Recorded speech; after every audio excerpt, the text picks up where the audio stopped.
ఇప్పుడు పేదలకు సేవ చేస్తున్నారు, ఎందుకు ఊరిలో వీళ్ళకేమి ప్రేమతో ఇవ్వట్లా.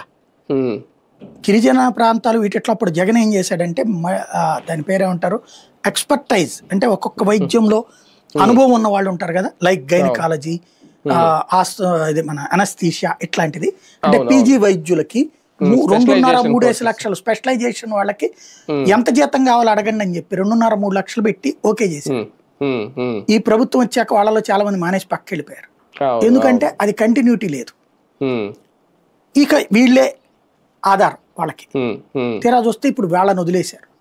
ఇక రెండవది, ఎక్కడెక్కడ వాళ్ళైనా సరే ఆరోగ్యశ్రీ ఉన్నటువంటి చోట్లకి రావాలి.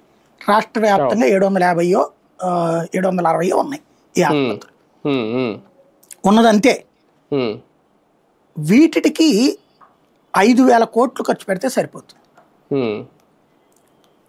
ఒక వ్యక్తికి అపెండిసైటిస్ ఆపరేషన్ వచ్చింది.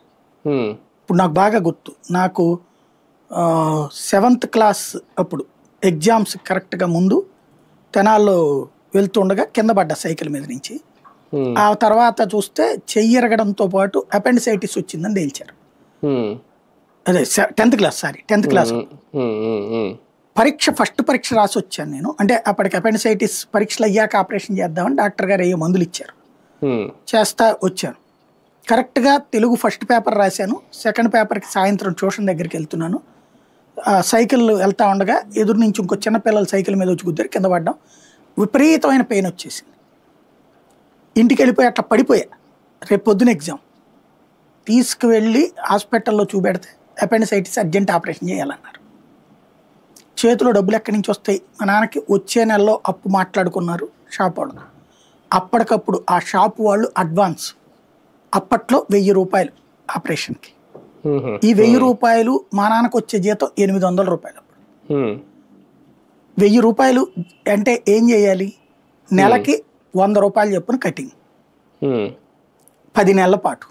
అంటే 10 నెలల పాటు మేము మా ఇంటి ఖర్చులు తగ్గించుకుని చేసుకోవాల్సి వచ్చింది.